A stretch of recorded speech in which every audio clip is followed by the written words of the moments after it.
Yesus Kristus Juru Selamat, penebus kita, penolong yang ajaib dan juga penyembuh. Ibrani 13 ayat 8 berkata bahwa Tuhan Yesus Kristus tidak berubah dulu, kemarin, hari ini, dan selamanya. Kasih dan kuasanya tetap sama.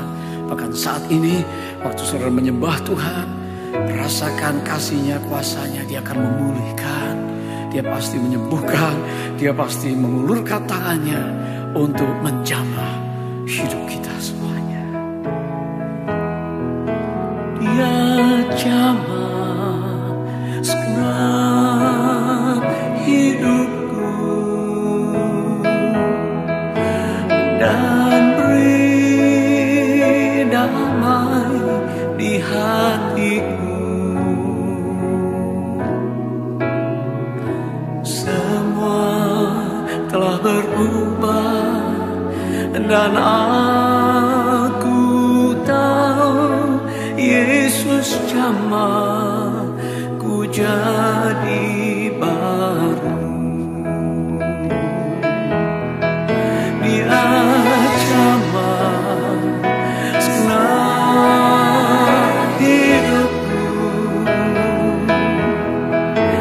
dan beri damai di hatiku. Tuhan Yesus jamah semuanya akan diperbaharui, dan kami tahu saat ini Yesus jamah ku jadi baru. He touched me, oh He touched me, and all the joy that floods my soul.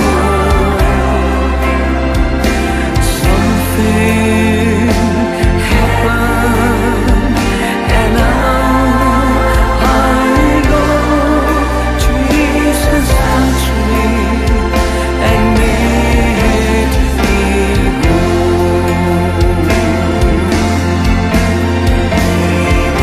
Kekasih Tuhan, saat ini bukalah hati saudara, terimalah uluran tangannya.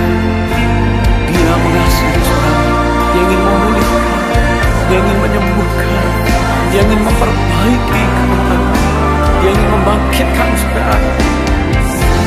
Something happened, and now I know Jesus touched me and made me whole. Something happened, and now I know Jesus touched me and made me whole. Something happened, and now I know Jesus touched me and made me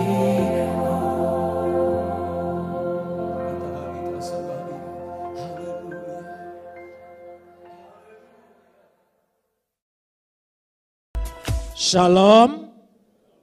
Pagi ini kita akan bersama-sama membaca firman Tuhan yang terambil dari kitab Yesaya pasal 51 ayat 9 sampai ayat 16 saja. Kitab Yesaya pasal 51 ayat 9 sampai ayat 16. Kita akan membacanya saling sahut bersautan. Saya akan awali ayat 9, jemaat menjawab ayat 10, dan seterusnya saling ganti bergantian sampai tiba pada ayat yang ke-16. Terjagalah, terjagalah, kenakanlah kekuatan, hai tangan Tuhan. Terjagalah seperti pada zaman purbakala, pada zaman keturunan yang dahulu kala. Bukankah engkau yang meremukkan Rahab yang menikam naga sampai mati? Ayat 10.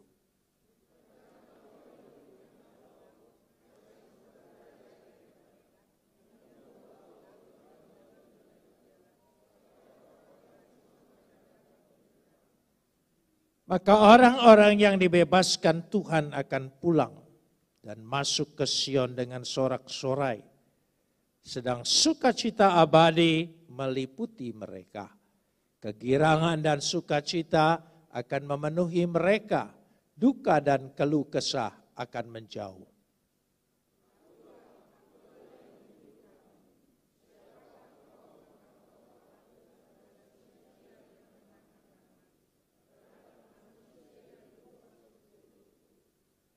Sehingga engkau melupakan Tuhan yang menjadikan engkau, yang membentang langit dan meletakkan dasar bumi, sehingga engkau terus gentar sepanjang hari terhadap kepanasan amarah orang penganiaya. Apabila ia bersiap-siap memusnahkan, di mana gerakan kepanasan amarah penganiaya itu?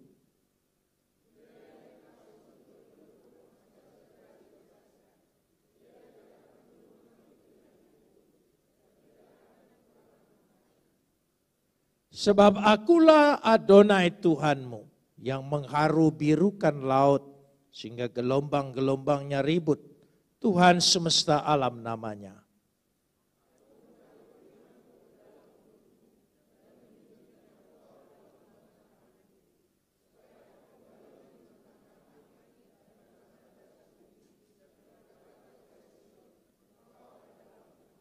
Kapot leha Adonai Elohenu kapot leha. Segala kemuliaan ya Adonai Tuhanku, kemuliaan bagimu. Saudara yang dikasihi Tuhan, latar belakang Yesaya 51-52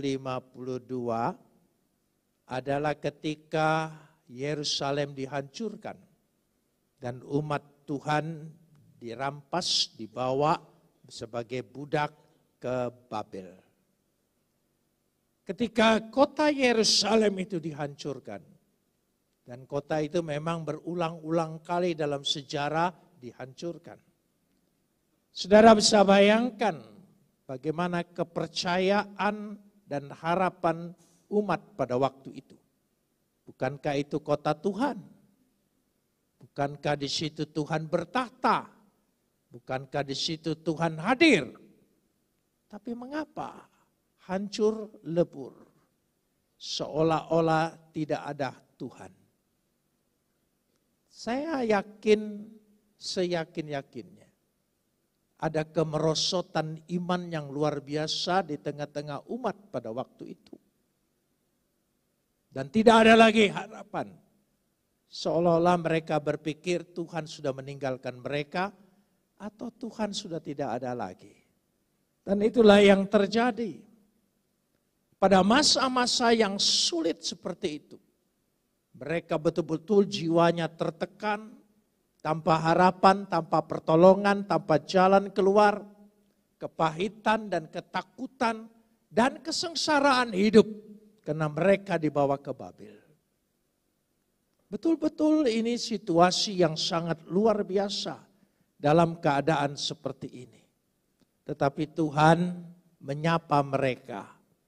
Lewat Yesaya dikatakan di situ dengan jelas. Saya ingin bahas dulu penyapaan Tuhan di sini. Ayat yang ke-9. Terjagalah, terjagalah. Saudara perhatikan terjagalah. Kenapa disebut terjagalah? Uri, terjaga. Karena mereka boleh dikatakan hidupnya hampir tidak sadar. Kenapa? Karena kepedihan, kesusahan, penderitaan, kesengsaraan begitu meliputi mereka. Karena itu mereka seperti tidak sadar. Mereka seolah-olah tidak ada lagi harapan. Mereka tidak tahu lagi apakah Tuhan itu ada atau tidak. Dalam keadaan seperti itu Tuhan menyadarkan, terjagalah, sadarlah, sadarlah, siumanlah, siumanlah. Bahwa aku Tuhan, aku tidak meninggalkan engkau. Coba saudara perhatikan, dari kata terjagalah isinya sampai kata ayat 17, terjagalah, terjagalah, bangunlah hai Yerusalem. Perhatikan pasal 52 ayat 1. Terjagalah, terjagalah, kenakanlah kekuatanmu. Bukankah itu teguran Tuhan? Peringatan Tuhan. Engkau seolah-olah tidak punya iman. Mari saudara, apakah iman kita ini sebatas kepercayaan?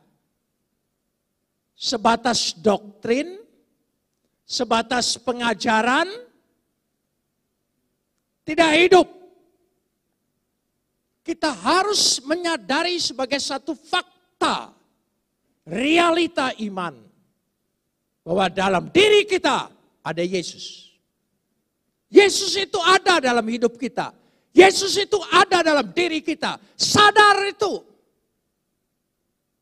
Seringkali kita tidak menyadari. Kita hanya percaya Yesus, tapi realita imanmu tidak menyadari itu. Engkau hanya bergantung kepada pengajaran dan doktrin. Tidak, percayalah, Yesus ada dalam diriku. Yesus hidup dalam diriku. Roh Tuhan itu ada dalam diri kita. Amin. Real. Kenapa kita takut? Di situ dikatakan, ditegur oleh Tuhan. Kenapa demikian? Perhatikanlah di sini. Coba perhatikan ayat yang ke-9. Kenakanlah kekuatan, hai tangan Tuhan. Siapa yang dimaksudkan? Kenakanlah kekuatan Tuhan, hai tangan Tuhan. Apa ini teguran pada Tuhan? Bukan. Engkau itu umatnya adalah tangan Tuhan. Kita ini adalah tangan Tuhan, amin. Maka kita andalkan kekuatan Tuhan. Kenakanlah, pakai itu, gunakan itu. Amin. Ini penting sekali. Seringkali kita seolah-olah iman, makanya iman kita naik turun. Karena iman sebatas pengajaran. Iman tidak hidup dalam realita kepercayaan kita. Dia harus hidup dalam diri kita. Saudara percaya dalam dirimu ada roh Tuhan? Amin. Yakin betul? Roh mana yang lebih besar dari roh Tuhan? Roh ketakutan, roh kekhawatiran, roh ketidakpercayaan. Apalagi roh setan. Enggak mungkin. Tidak mungkin kita kesurupan. Karena ada roh Tuhan. Amin. Kesedihanmu, kesusahanmu. Sedekat apa kita dengan manusia? Sedekat apa kita semua? Suami, istri, sedekat bagaimana? Tidak dekat. Lebih dekat Tuhan dalam diri kita. Karena jika engkau percaya padaku, aku ada dalam engkau dan engkau ada dalam aku. Kurang bagaimana? Tapi itulah proses umat. Makanya kita disadarkan dengan sikap iman. Sikap iman. Secara metaforis dikatakan di situ, ya, kamu harus ingat pada zaman keturunan dahulu kala. Apa maksudnya? Kau ingat perbuatan-perbuatan Tuhan. Coba engkau buka kembali lembaran dahulu kala. Kejadian pasal 1. Kejadian pasal 1. Saya ingin tanya, saudara pernah baca Kejadian pasal 1? Siapa aktornya? Siapa aktornya? Tuhan. Tidak ada sama sekali manusia, makhluk apapun. Tuhan aktornya. Jadi harus percaya dalam hidup kita, di tengah dunia ini, aktor utamanya siapa? Amin. Ini penting. Supaya itu menjadi realita iman. Baru kemudian ada aktor lain. Ya, aktor manusia, aktor setan, aktor ular, sebagainya. Baru kemudian, saudara. Tapi selagi aktornya aktor Tuhan, dahsyat hidupmu, luar biasa. Amin. Amin. Ini penting sekali. Dari situ kita meyakini sebagai satu kekuatan. Kekuatan dikatakan di situ. Karena merupakan kekuatan. Diingatkan di situ. Bagaimana perbuatan Tuhan menolong engkau? Siapa? Karena hebat imanmu? Karena sikap hidupmu? Bukan. Karena aktor Tuhan. Perhatikan. Di situ Tuhan mengingatkan. Coba perhatikan. Ya, dia menikam naga.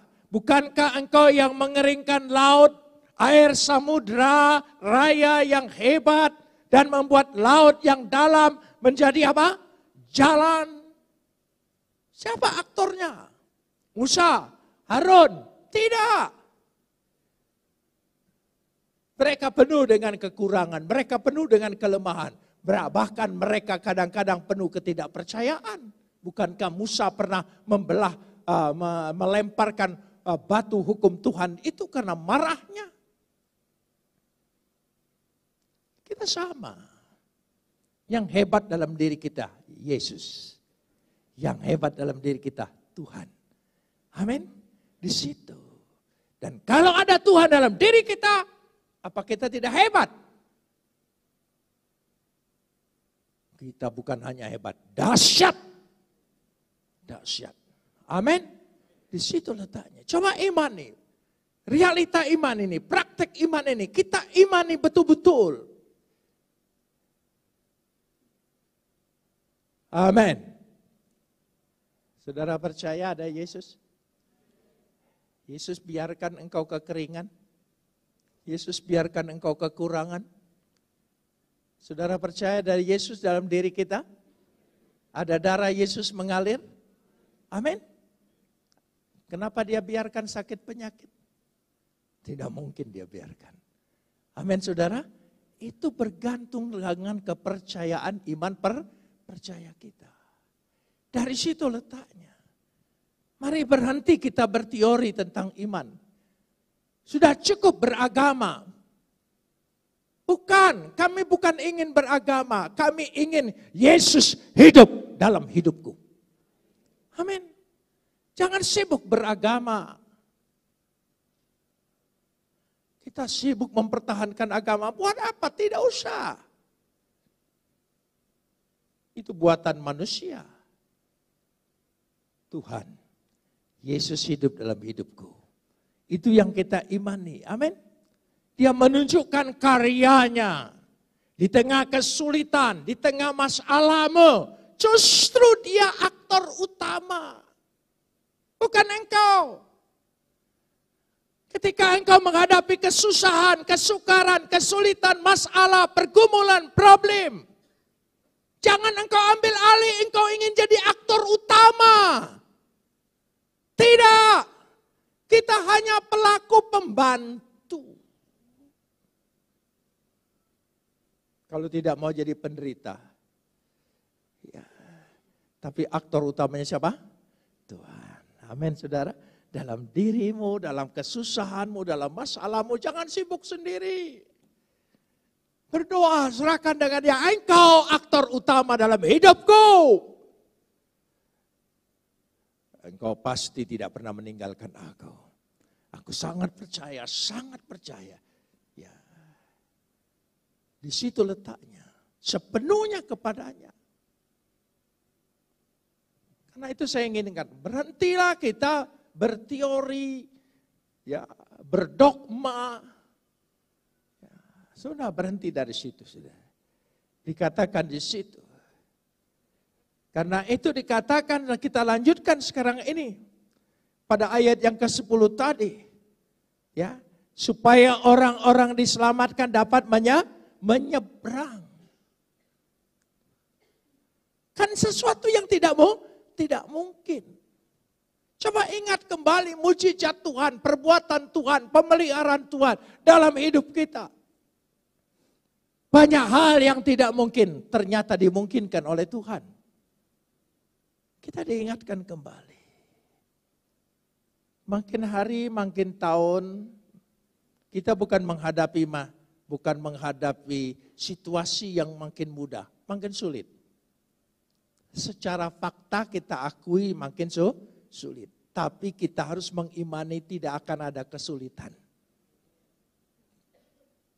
Karena Tuhan selalu menyatakan diri pertolongan kuasanya di tengah masalah, di tengah kesulitan. Dikatakan di situ, ayat yang ke-11. Maka orang-orang yang dibebaskan Tuhan akan pulang. Masuk ke Sion. Percayalah mereka akan kembali. Kenapa demikian? Kenapa Tuhan izinkan? Kenapa Tuhan izinkan? Mereka dibawa ke Mesir, mereka dibawa ke Babel, mereka dibawa ke Persia. Kenapa? Bangsa itu umat pilihan Tuhan kok diizinkan Tuhan dibawa kemana saja sebagai budak. Kenapa? Supaya orang melihat bangsa lain, hidupnya umat Tuhan senantiasa dalam pemeliharaan. Amin? Ya. Hidupnya umat Tuhan itu selalu nyata, benar dalam pemeliharaan Tuhan. Kesulitan, kesusahan apapun Tuhan ingin buktikan. Tuhan izinkan. Dia izinkan kita sakit supaya kelihatan nanti ketika sembuh mujizat Tuhan terjadi. Dan orang bisa melihat benar imannya tidak pernah salah.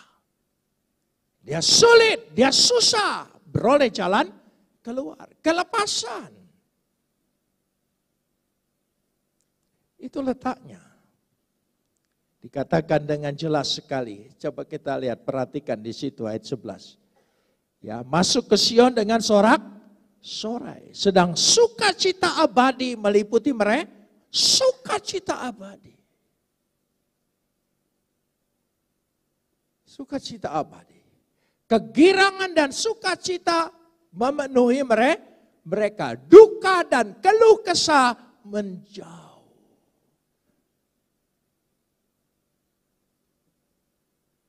Ini firman Tuhan dalam Alkitab. Ini firman Tuhan dalam Alkitab. Sekarang jangan hanya dalam Alkitab. Itu dalam hati kita. Itu memenuhi pikiran kita. Itu memenuhi hidup kita. Amin. Percayalah. Satu saat keluh kesahmu, duka citamu akan menjadi kegirangan yang abadi. Karena engkau tahu, engkau dahsyat.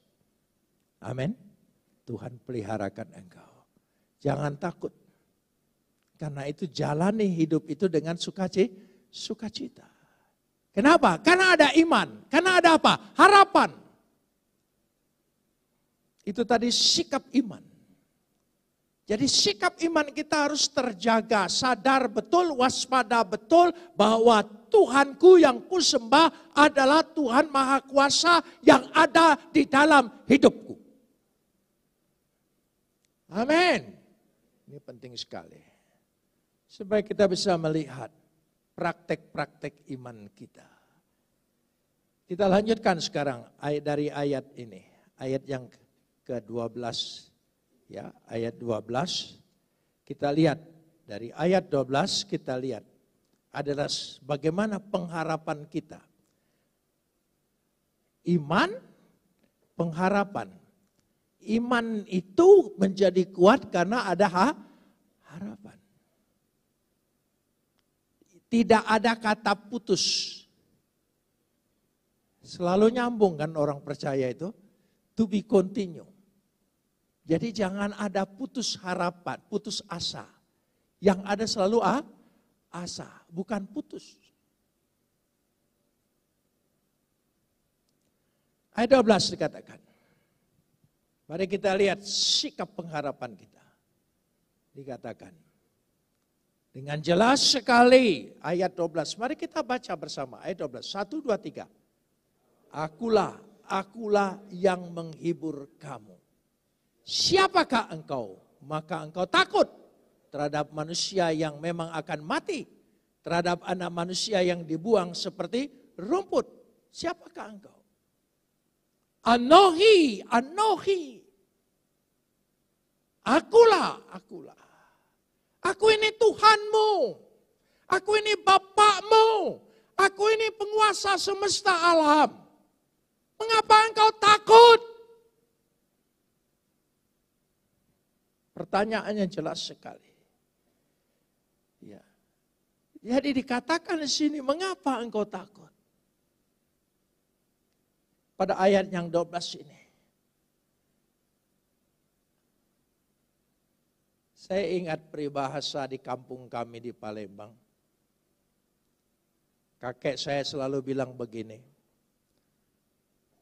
selagi dia makan nasi kamu tidak perlu takut. Kecuali kalau dia makan besi. Dia bilang, oh iya betul. Orang tua dulu kalau ngajar anaknya, mental kuat semua saudara ya. Kalau sekarang lain, dia mentalnya tidak kuat lagi. Ya, lemah. Jadi mental kuat. Jangan takut. Tidak perlu takut, badannya besar. Oh, badannya doang. Tapi tetap makan nasi. Gitu. Dari situ. Kamu dikasih akal. Ya, akal. Ya, badannya besar. Nanti ketika lengah, kamu lempar aja. Nah, saya ingin cerita sedikit. Ini masalah. Nanti saya akan mencoba membuat buku-buku yang memberikan pengertian dari kata-kata yang agak sulit dari Alkitab. Ketika Daud melempar Goliat,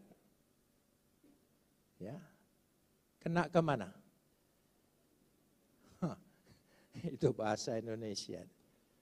Nanti akan lihat. Kena ke dahi. Terus Goliatnya jatuh kemana? Hah? Tengkurap.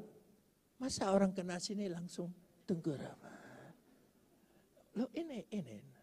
Nanti akan dibahas bahasa aslinya. Lembaga Alkitab mencoba memperbaiki. Terus bikin seminar. Kan lempar mestinya jatuh kemana? Loh iya. Kenapa jatuh tengkurap? Lagi pula pahlawan gagah perkasa Palestina termasuk Goliat itu pakai ketopong besi. Bagaimana bisa kena dahi?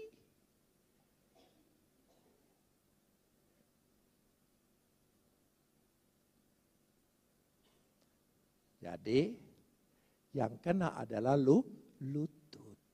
Karena bahasa dahi dan lutut hampir sama. Tapi diterjemahkannya lutut. Lututnya kena. Topang kekuatannya itu. Maka dia roboh. Saya hanya ingin menggambarkan sedikit. Ya, membuat engkau berpikir sejenak. Tetapi mikir seperti ini. Kalau Tuhan adalah kekuatan kita, kita tidak akan roboh. Tidak akan tengkurap, tidak akan terlentang. Tidak akan jatuh. Musuh yang jatuh. Karena kelemahan lututnya menjadi kekuatan penopangannya. Baju besi yang terlalu berat menjadi buat dia roboh. Jangan andalkan kekuatan manusia. Andalkan kekuatan Tuhan. Ya, nanti tafsirnya saya uraikan. Berdoa saja supaya cepat terbit. Ya, saya sedang pikir dulu. Sedang mau diterbitkan dulu tentang barang siapa kehilangan nyawanya, maka barang siapa sayang dengan nyawanya, dia akan kehilangan nyawanya. Itu bukan nyawa, kehidupan. Jangan terlalu sayang dengan kehidupan. Nanti engkau akan hilang kehidupanmu. Seperti itu. Nantilah. Ya. Doakan terus supaya saudara dirangsang terus untuk mempelajari. Alkitab itu unik dan dahsyat. Tidak pernah habis-habisnya. Dikali. Tidak pernah habisnya. Ya. Saya juga berpikir dulu. Kena dahinya, karena ditulis itu dahi gitu saudara. Tapi ketika saya lihat, berpikir lagi, dahi masa dia jatuh tengkurap. Mau jatuh begitu harus kena dari belakang. Sementara mereka pakai ketopong. Nah, sudah sampai di sana. Nah, pikir dulu itu. Ya. Jadi akulah Tuhan. Siapa engkau maka engkau takut. Aku Tuhanmu. Aku Bapakmu. Aku ada di dalam engkau. Aku ingin tanya, kamu itu siapa? Kok kamu takut? Bisa dia mengerti? Amin? Coba lihat dulu diri kita ini siapa? Anak Tuhan, anak tiri. Kita anak Tuhan. Asli. Genetika kita, genetika Yesus. Amin? Iya. Kita harus mengimani itu. Buat apa kita cerdas dengan pengajaran, dengan hafalan ayat, tapi tidak hidup dalam hidupmu? Harus hidup dalam kehidupan kita. Ayat-ayat itu harus hidup, harus praktik jadi hidup. Di situ menyatakannya. Kenapa demikian? Ayat yang ke-13. Sehingga engkau melupakan Tuhan yang menjadikan engkau. Engkau lupa. Itu teguran. Tuhan membangkitkan harapan kembali. Aku yang menjadikan engkau. Aku membentangkan langit. Aku meletakkan dasar laut. Kenapa engkau terus gentar setiap hari terhadap semua masalah yang datang dalam hidupmu? Di tengah itu tiba-tiba muncul satu tokoh untuk menunjukkan harapanmu ada padanya. Ayat yang ke-14. Coba perhatikan. Tiba-tiba muncul sendiri. Seperti mercusuar. Lain sendiri. Coba tiba-tiba ada tokoh. Orang ketiga. Sebagai dinyatakan. Coba lihat ayatnya. Ayat 14. Ya ayat 14. Ya. Dia yang dipasung terbelenggu akan segera dibebaskan. Ia tidak akan turun mati ke liang kubur. Ya, dan dia tidak akan kekurangan makanan. Pribadi Yesus yang ditonjolkan di situ. Secara metaforis waktu itu. Dia, coba perhatikan susunan kalimat ini tiba-tiba dia.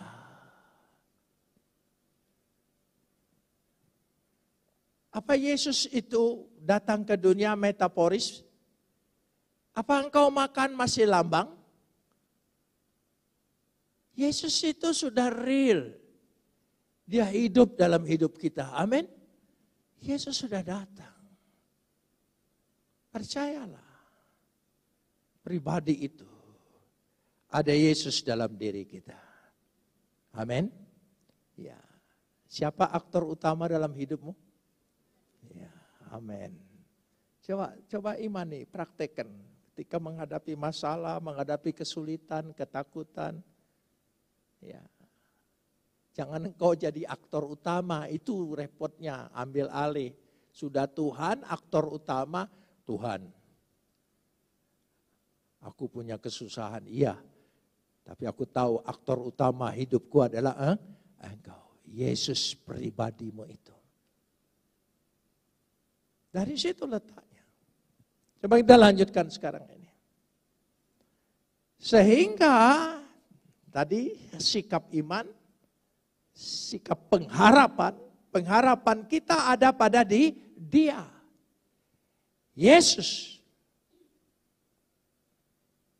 Tumpuan kita ada pribadi Yesus.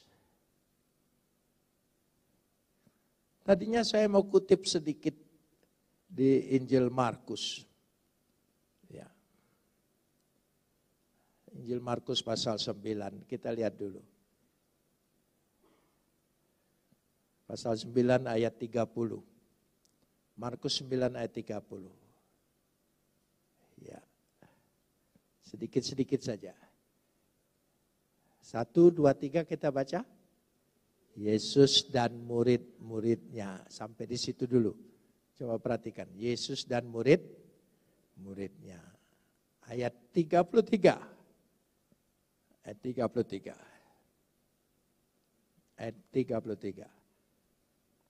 Kemudian tibalah Yesus dan murid-muridnya. Ya, kembali ayat 31. Ayat 31. Coba kita lihat. Sebab Yesus sedang mengajar murid-muridnya. Saudara mengerti maksudnya? Yesus itu tidak terpisah dari murid. Dia mengajar kehidupan, mengajar bagaimana menghadapi kesulitan, mengajar menghadapi gelombang, mengajar menghadapi kekurangan. Lalu Yesus bilang tebarkanlah. Dia ajar semua real kehidupan, justru bukan kemewahan. Dari kekurangan dan kelemahan kita, dia ajar. Karena itu, kita harus betul-betul menjadi murid Yesus. Amin saudara, jangan setengah-setengah. Jadi murid Yesus. Hidup sebagai murid Yesus. Hanya saya kutip segitu saja dulu. Ya. Sehingga ketika Yesus ajarkan sesuatu mereka tidak mengerti. Mereka takut, mereka susah. Mereka gentar. Dan itulah pikiran kita. Kita lanjutkan sekarang ini. Ayat yang ke-15. Sebab apa? Ya, ayat 15. Ayat 15 dari situ. Sebab akulah Adonai Tuhanmu. Akulah Adonai Tuhanmu. Saya ingin tanya, lihat di sini. Coba kita lihat di sini. Ya, ini bahasa Indonesia coba. Sebab akulah Adonai Tuhanmu. Yang ngomong ini siapa? Tuhan. Yang ngaku ini siapa? Tuhan. Kita itu bukan kita yang ngaku kita umatnya. Tapi dia yang mengakui kita sebagai umatnya. Pengakuan dia tidak berubah. Bukan pagi sore. Sekali dia mengaku, kekal selama-lamanya. Meskipun terkadang kala kita kurang mengaku. Tapi dia ingatkan kembali. Sebab akulah Adonai Tuhanmu. Tolong sambung. Yang mengharu birukan laut. Sehingga gelombang-gelombangnya ribut. Tuhan semesta alam namanya. Dia. Saudara baru pulang dari piknik, liburan. Mungkin ada yang pergi ke pantai. Lihatlah gelombang laut tidak pernah capek-capeknya. Saudara, dia yang di situ. Ayat ini pernah mengingatkan saya. Ketika saya dari Manado pergi ke Sangir. Ya. Setelah keluar Talagulandang, ombaknya 5 meter. Naik turun, naik turun. Saya bersama pendeta yang ngajak saya dari sini. Ya, pantas dia minum antimo banyak sekali. Dia tidur. Ya. Waktu keluar Manado, itu betul-betul seisi penumpang kayak orang beriman. Sepanjang jalan Tuhan pimpin, maklum orang Sangir. Ya, Kristen. Pinter nyanyi lagi. Orang Sangir itu mabok aja nyanyi. Maboknya juga lagu rohani, coba lucu saudara. Loh iya. Dia nyanyi. Wah, saya senang, seolah-olah tenang. Tapi begitu gelombang naik, nggak ada yang nyanyi lagi. Gelombang naik. Tapi saya percaya, saya juga diam juga. Ya, komat kamit berdoalah saudara ya. Loh iya, itu manusia kan seperti itu. Tapi saya diingatkan ayat itu tiba-tiba muncul. Engkau Tuhan semesta alam yang sanggup mengharu-birukan gelombang. Engkau ada di atas gelombang ini. Sejak itu saya tenang. Sampai keluar Telagu Landang itu muter seperti ini. Tapi saya tenang yang kedua apa? Saya lihat nakodanya masih ngobrol-ngobrol. Masih ngomong-ngomong, oh berarti belum gawat ini. Belum gawat. Saya aja yang gawat itu, kita semua, saudara. Dan sudah selesai, keluar dari sana tenang, masuk kota Tahuna tenang. Ya, gelombang itu. Tapi saya berjanji, gak mau lagi naik kapal itu. Kapal kecil yang kami naik. Gitu, bukan kapal besar, kapal kecil. Saya dibohongin oleh pendeta, enak katanya. Tapi waktu keluar Manado memang kelihatan enak. Karena di sebelah kapal ada lumba-lumba main gitu. Oh ya, sampai sana kita yang jadi lumba-lumba saudara. Sampai di Tahuna saya marah dengan pendeta itu. Kamu ini sudah pendeta bohong lagi dengan saya. Kalau tidak dibohongin Bapak nggak mau datang ke kota ini. Oh iya sampai ke Tamako. Nah disitulah. Itu yang saya lihat. KKR di Tamako. Gitu. Jadi banyak yang jualan waktu tengah KKR. Saya pikir jualan makanan, jual apa. Ada jualan minuman. Cap tikus dijual juga di situ.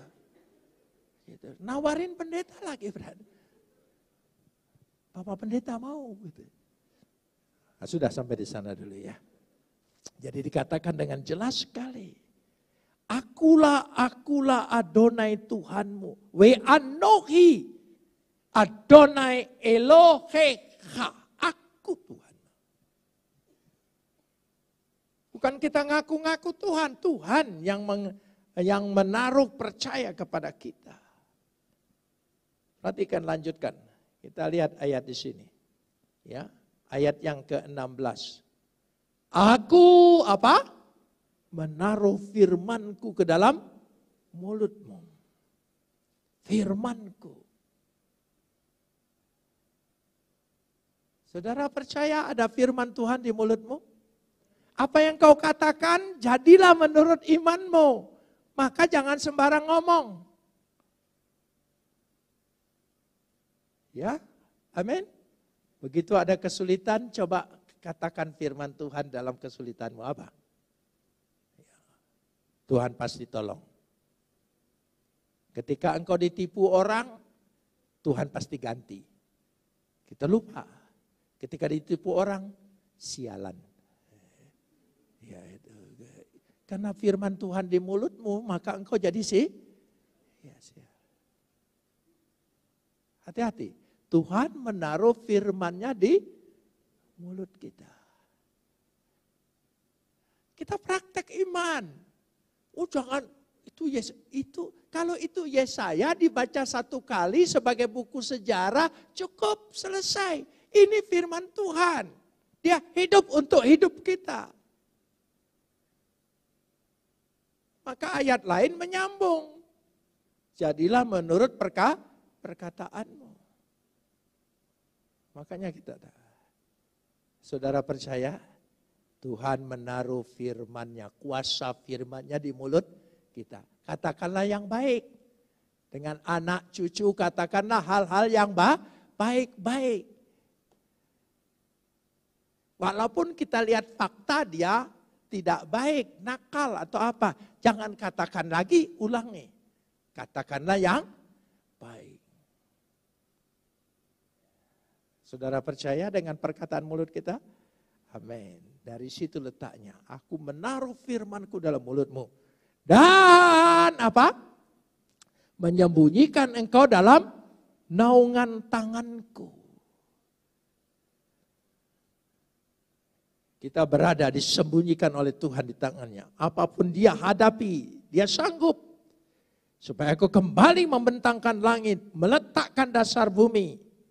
Dan berkata kepada Sion, engkau adalah, tolong sambung, umatku. Siapa yang ngaku lagi? Tuhan.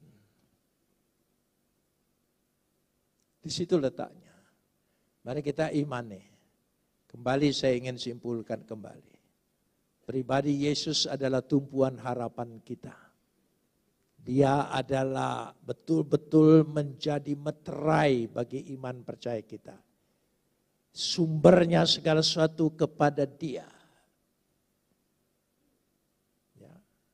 Mari kita berhenti berteori tentang iman. Berhentilah beragama. Sibuk beragama. Agama itu penuh dengan upacara-upacara. Tapi mari kita beriman. Praktekkan iman dalam hidup kita. Amin. Ya, saudara percaya Yesus ada dalam diri kita? Roh Tuhan ada dalam diri kita?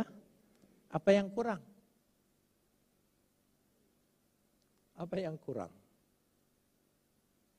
Saya percaya kalau itu menjadi praktik imanmu, apa yang kita hadapi, tidak ada yang besar. Semua jadi kecil. Saya ulangin lagi. Saya ingat cerita, dulu cerita mau tidur itu kakek nenek yang sering cerita. Ya. Itu ceritanya seputar si kancil. Dan saya belum pernah nemukan kancil kalah. Menang terus, lolos terus. Hebatnya kancil ini. Ya, dia kalah hanya satu kali. Waktu dinyanyikan, si kancil anak nakal suka mencuri timun. Itu fitnah. Ya, kancil tidak pernah makan timun, saudara. Itu masalahnya, itu fitnah. Itu nyanyian jangan dibuat karena itu fitnah, saudara ya. Kancil mana ada makan timun dia, saudara, si kancil. Nah, pada satu saat kancil ditangkap oleh harimau. Diterkam dan tidak bisa berkutik. Saya waktu itu sudah ngantuk. Tapi jadi melek. Waduh, ini akhir cerita. Tapi kancil langsung berteriak, sesama raja jangan saling makan. Hah? Apa kamu bilang? Kamu raja hutan, saya juga raja hutan. Dia kagetkan harimau ini. Kamu berani ngaku raja? Iya. Mari kita lihat pengakuan seisi hutan ini. Ya, apa dia hormat dengan kamu atau hormat dengan saya? Baik katanya. Mari kita jalan sama-sama. Enggak, kata harimau. Kamu jalan di depan. Ya, jangan jauh-jauh supaya dalam jangka jarak terkaman dia lagi. Dia jalan. Dan betul saja, waktu dia lewat semua orang hormat, tunduk semua. Gitu. Harimau heran, ternyata bukan hanya aku dihormati, kancil juga dihormati. Dia betul-betul raja. Padahal orang itu bukan takut dengan kancil, takut yang di belakang kancil. Kancil menggunakan kecerdikannya. Jadilah umat yang cerdik. Amin. Ada Tuhan beserta kita. Orang lihat kita tidak ada apa-apanya. Tapi lihat Tuhan. Tuhan beserta dengan kita. Bukan. Tuhan ada dalam kita. Sudah dikatakan, Tuhan ada dalam diri kita. Mari kita berdoa. Kita semua percaya saudara, Tuhan kita adalah bukan Tuhan yang berubah, amin saudara. Tuhan kita adalah Alfa dan Omega, mujizat Tuhan nyata, amin saudara. berikan sorak-sorai bagi Tuhan. Amin. Sebelum dunia ini ada, kuasamu telah terbentang. Sepanjang sejarah manusia, tak ada yang sanggup menyangkali Kau Alfa Omega, Tuhanku luar biasa. Perbuatanmu heran, dulu sekarang selamanya. Lakukanlah lagi keajaiban dalam nama-Mu Tuhan. Nyatakanlah lagi kemuliaan-Mu atas hidupku. Hidupku penuh mujizat.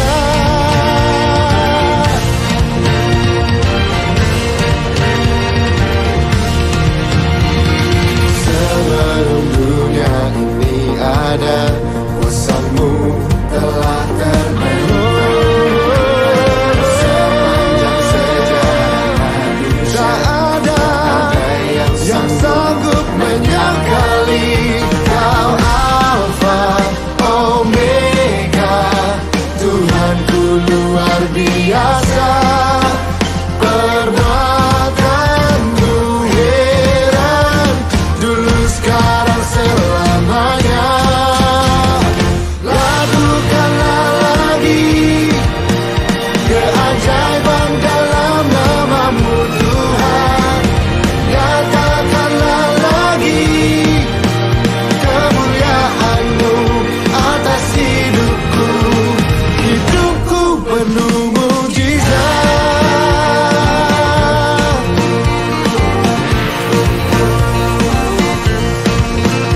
Kau Alfa Omega, Tuhanku luar biasa. Perbuatanmu heran, dulu sekarang selamanya. Kau Alfa Omega, Tuhanku luar biasa. Dulu sekarang selamanya.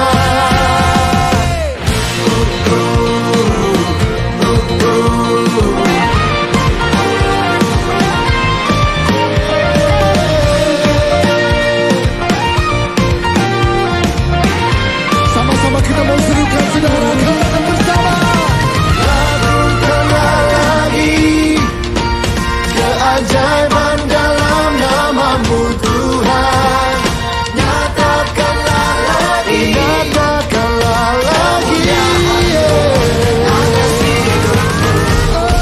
Lakukanlah lagi, lakukanlah lagi keajaiban dalam nama-Mu Tuhan. Nyatakanlah lagi kemuliaan-Mu atas hidupku. Hidupku penuh mujizat.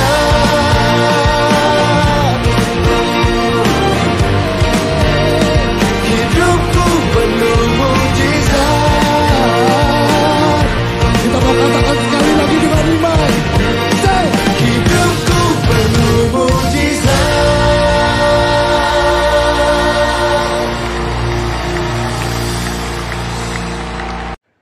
Sekarang, terimalah kasih karunia dan damai sejahtera Tuhan Yesus Kristus, dan kasih Allah Bapa kita, serta persekutuan Roh Kudus menyertai setiap kita, sekarang, seterusnya, dan selamanya. Amin. Saudara telah mengikuti ibadah online GBI Alfa Omega. Saudara yang diberkati melalui tayangan ibadah online diberi kesempatan untuk memberi persembahan. Bagi jemaat yang rindu menabur pekerjaan Tuhan di GBI Alfa Omega, dapat memberikan persembahan dan persepuluhan secara online melalui rekening BCA 014-323-7777 atas nama PT Graha Alfa Omega. Sertakan keterangan untuk persembahan atau perpuluhan. Mari memberi dengan penuh sukacita dan ucapan syukur. Untuk mendapatkan informasi terupdate mengenai ibadah online dan informasi lain seputar gereja, Anda dapat mengaksesnya melalui website GBI Alpha Omega. Jesus Christ bless you. Kaulah nafas hidupku.